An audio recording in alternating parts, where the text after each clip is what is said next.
Clyde Hooker was all about the team. He said often, you know, we don't have any superstars here. What we do have is a group of people that work really well together, and together they're successful. When he was inducted into the Hall of Fame, I think he had the shortest acceptance speech ever. He got up on stage and he said, "I've been blessed to work with many great people in my life. On behalf of them, I accept this award." And then he walked off. What I remember most about meeting him that day was his humility, his kindness, his openness, his willing to visit with anyone who approached him and interact with him. And his interactions were all light, cheery, engaging.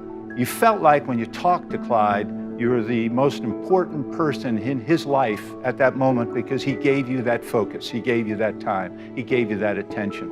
And walking through the factory with Clyde, he knew everyone. When I say that, I'm not exaggerating. He knew everyone. And there is a difference between knowing and knowing, if you understand what I mean. He would engage with workers working at a sanding machine. The worker would stop, Clyde would visit, and it wasn't superficial. It wasn't, how's the sanding going today? It wasn't how the day was. It was, how's your wife? How's your son? How's your family? He knew all the folks in that plant. And it was a gift that Clyde had. Clyde taught me through the years working for him to give 200% of everything that you gave, and it didn't matter what your job was. It didn't matter what your title was. It didn't matter if you cleaned the bathrooms or if you sat back there and you answered the phone in customer service. You wanted to give your all to Clyde Hooker. I think Clyde as a whole, I mean, he was really the total package. His intelligence, his memory, unbelievable common sense.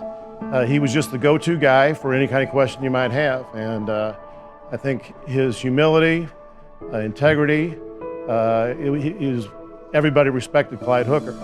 And what's amazing today, he's been gone for quite a while, but he is still the face of this company for those people that knew him.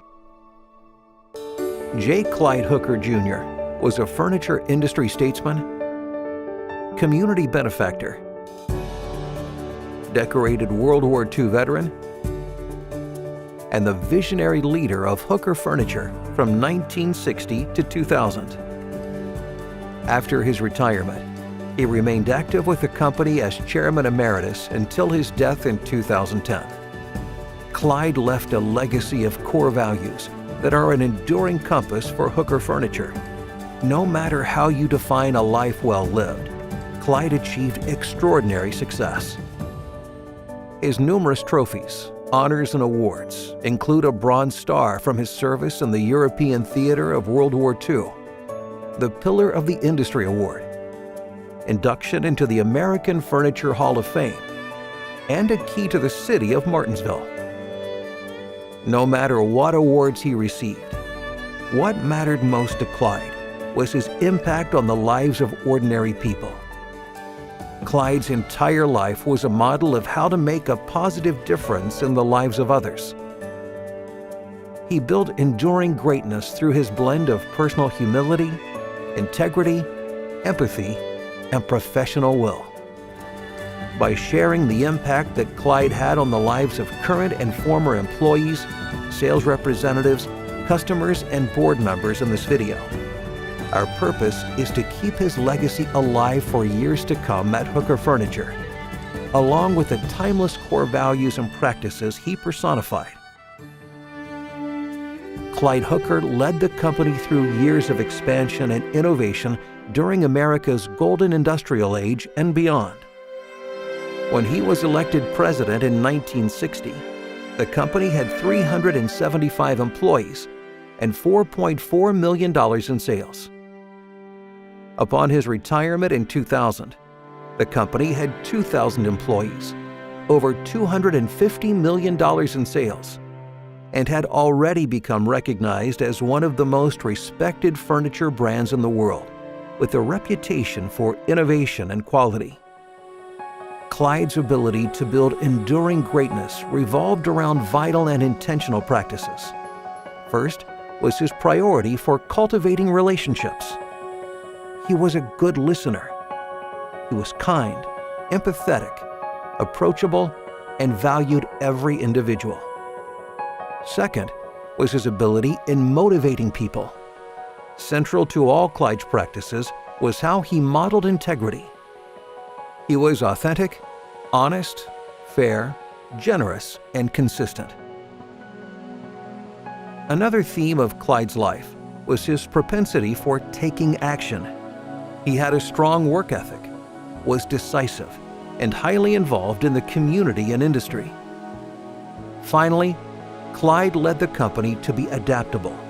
He was always a proponent for embracing change, and he inspired our company to thrive in change. So beyond working hard and telling the truth, Clyde also cared a lot. He cared about people more than he cared about business. What I remember most about Clyde was his ability, or the way that he treated people. I can remember when I first started with the company, working in the factory, and his ability to go through the factory and call everybody by name. He was a leader. He was our boss. But I think more important than that, he was our friend. You always had that sense that you could go to him and talk about anything, whether it was work or not. He was there to listen. And he really listened. He didn't just hear you, he listened to you. It was more about being present, and I think Clyde taught that. He taught how to be present, and that's probably the biggest thing I learned from him. But we still learn from him every day, I think. At the October Furniture Market, I met with Clyde in a little telephone room that was about 4 by 4. We sat there for about an hour and just hit it off. And I walked out of that room going, wow, I've really got chemistry with this person. What I didn't understand at the time was that Clyde had chemistry with everyone. And I was very fortunate when I was 21 to be hired out of college by Mr. Hooker. And there's a couple things I remember about him when I was in the office, that he would always take 5 or 10 or 15 minutes out of his day each day to talk to me about life and about the company, which direction the company was going. Some years ago, Clyde came to the state of Wisconsin, where I work, for a major store opening. And so we drove up the highway and went to a small rural area and went to this independent store, family run, and Clyde and I visited with the whole staff. Well, he made such an impression, and it meant so much to that store that Clyde Hooker himself would come and spend time with him. 3 years later, this store finally made it to the market. Clyde was sitting there in the lobby of the Hooker Furniture showroom, as he always did, and as soon as Jane walked in the door, he stood up and he said, "Well, hi Jane, how good to see you again."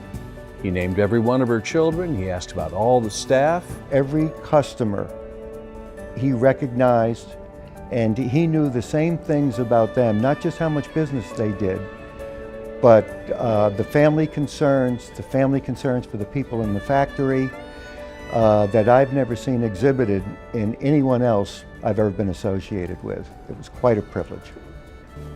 And I think that it's all about the culture of the company. I think that listening to other people, listening to our dealers, what they need, treating them fairly, treating the employees fairly, and it's a culture that we are comfortable with, and it didn't start with me. It started way back before me. The relationships Clyde cultivated with employees, sales reps, customers, and suppliers gave him a platform for motivating people and building what many regard as one of the best teams in the furniture industry. Clyde always said that happy people are more productive and motivated. One of my fond memories of Clyde is that when he would be coming through the office, you would always know he was coming because you would hear him speaking to everyone as he passed through the office, and he just had the sweetest, most loving voice. You knew that the man in the suit had a song He was always whistling, walking down the hall checking on people. He was respected. You always had a sense of comfort with Mr. Hooker. He always made you feel at home. Clyde made people happy by modeling happiness and good humor. He also made people happy by giving them freedom to make their own decisions within the parameter set. Micromanagement was strictly forbidden. Even when decisions went wrong, he never played blame games. Clyde Hooker was amazing in his ability to let people make their own decisions and really not even try to influence the decisions and never second guess them. You know, I was in my 30s and making decisions that were impactful to the company, some of them good and some of them not so good. But Clyde never said, I think you should do this. Why did you do that? What were you thinking? He always let us make the decisions, and if they were wrong, he believed that we would learn from them.